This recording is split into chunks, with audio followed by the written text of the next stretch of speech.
Halo, selamat berjumpa kembali buat teman-teman semua di tayangan channel YouTube Abidi ini. Apa kabarnya teman-teman?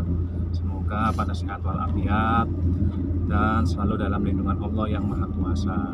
Teman-teman, sedikit hanya ingin mengupas saya sekarang ini tentang masalah dokter psikiatri. Oh ya, sebelum lebih lanjut, jangan lupa nih buat teman-teman yang sedang menonton tayangan ini, klik loncengnya atau klik subscribe-nya yang berwarna merah, dan juga tonton video ini sampai habis, jangan dipotong, biar teman-teman mengikuti perjalanan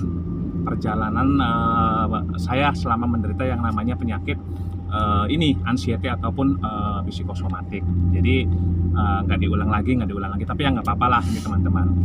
Jadi begini teman-teman, singkatnya, banyak yang nanya. Jadi kalau saya udah ke dokter psikiatri itu memang masih tabu. Jadi karena anggapannya itu ya saya orang gila gitu. Dan yang kedua lagi, kalau ke dokter psikiatri itu nanti takut kecanduan obat. Jadi begini teman-teman, setelah saya hampir menjalani terapi ini ke dokter psikiatri khususnya gitu, dan juga saya dengan dokter-dokter spesialis yang lainnya. Jadi jangan takut teman-teman. Untuk dokter psikiatri itu kita pertama jangan merasa takut dan jangan merasa parno. Kalau kita merasa ada kejadian yang aneh nih, kita ya itu, misalkan kayak lambung segala macam, kita datangin dulu nih penyakit lambung, apa dokter yang berkompeten di bidangnya, misalkan lambung ataupun jantung berdebar, datang ke dokter spesialis jantung. Lambung datang ke dokter spesialis penyakit dalam. Nah itu teman-teman, apa kata mereka dulu.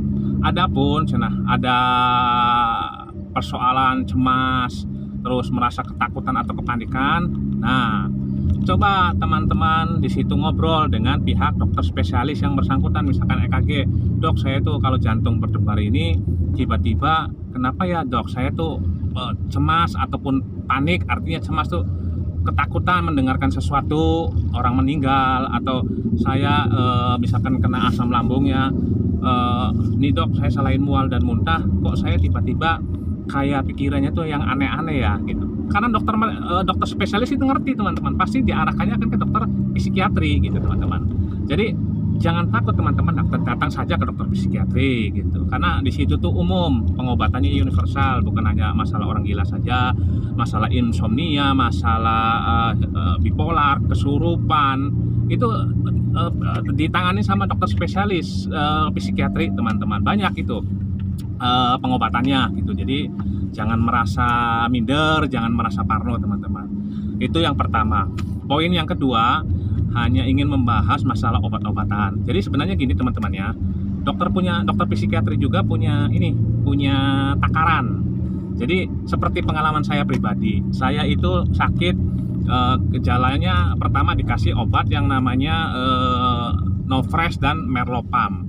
Karena pada saat itu saya jujur nggak bisa tidur, terus ya suasana hati nggak mood lah gitu, nggak enak. Kasihlah obat namanya Merlopam dan Nofresh atau Fluoxetine. Nah, saya minum obat tersebut, Merlopam itu, jantung berdebar-debar teman-teman. Saya konsultasikan dengan dokter psikiatrinya dan diganti sama dia teman-teman obat tersebut gitu. Nah itu, jadi dokter tahu, jadi apa keluhan kita sampaikan saja ke dia. Karena apa? Biar dokter tersebut tahu tentang gejala kita yang diderita sekarang ini gitu. Pertama masalah obat, dan kedua laginya keluhan-keluhan kita jangan takut, sampaikan aja ke teman-teman, ke psikiatri, ke dokter psikiatri, karena mereka tahu teman-teman gitu. Nah saya waktu itu Merlopam nggak cocok karena ngerasa jantung berdebar terlalu keras ininya, jadi saya diganti dengan Clobazam gitu. Ya alhamdulillah sampai sekarang saya mengkonsumsi obat yang namanya Clobazam dan Fluoxetine, itu udah hampir mau berapa bulan ya gitu, sekitar hampir 7 bulan. Nah itu teman-teman. Adapun dokter nanti akan setiap kali kunjungan akan mereview gimana perkembangannya. Kalau misalkan kita tambah parah, dokter akan menambah dosis obat teman-teman, akan menambah. Dan dokter pun tahu takarannya obat itu. Jadi nggak semata-mata takaran obat langsung dikasihkan sekian gitu, enggak. Kalau nggak cocok kita ngomong, dok saya minum obat ini berdebar jantungnya, mules atau mencret gitu. Nah kedua lagi, kalau misalkan teman-teman ngerasa kita ada apa namanya keluhan, itu yang keluhan fisik, misalkan mencret, kita ceritakan gitu. Kayak saya, dok, semenjak saya minum Merlopan kok jantung saya berdebar segala macam, saya diganti gitu. Terus tentang kondisi setiap kali kita kunjungan, dokter akan melihat grafik, artinya melihat wawancara dengan kita. Ini pasien mengalami perbaikan apa malah penurunan. Kalau mengalami penurunan, dokter akan menambah dosis, teman-teman. Bahkan bisa menambah obat. Jadi nggak serta-merta kita datang ke dokter terus itu aja, nantinya kecanduan. Betul itu, teman-teman, gitu. Jadi kita nggak bisa menghilangkan yang namanya obat. Jadi di sini dokter psikiatri punya takarannya, jangan takut, tergantung nanti dari hasil konsultasi dengan dokter. Ini si pasien ini mengalami perbaikan, nah apa aja gejalanya segala macam. Kalau sekiranya kata dokter, oh ini Anda dari 2 kali sehari sekarang 1 hari sekali saja minumnya gitu, karena Anda sudah kambuhnya sudah mengalami penurunan, terus akan dievaluasi itu berbulan-bulan, teman-teman. Penyakit seperti ini tuh nggak bisa tuntas dalam waktu minggu 1-2 hari atau seminggu 2 minggu, berbulan-bulan, bahkan ada yang bertahun-tahun gitu. Jadi selalu dievaluasi. Dan ingat, penyakit ini kadang-kadang bisa kambuh kembali. Betul, dokter pun bilang seperti itu. Kalau udah sembuh nih, misalkan kita nggak mengkonsumsi obat misalkan, terus udah 2 tahun kita nggak ngerasa kambuh, tiba-tiba kambuh lagi. Ingat faktor genetik itu, teman-teman, 40%. Yang kedua laginya apa? Dari faktor lingkungan atau pekerjaan gitu, suasana hati gitu teh, baik pekerjaan, rumah tangga, itu kambuh laginya di situ. Jadi udah karena faktor genetik ya, teman-teman. Kedua laginya ya faktor kondisi, situasi dan kondisi, akan kambuh lagi. Baru kita minum obat lagi, teman-teman. Sama khusus untuk penyakit psikosomatik atau anxiety ini masuknya dalam kategori penyakit mental, pikiran, kejiwaan, teman-teman ya.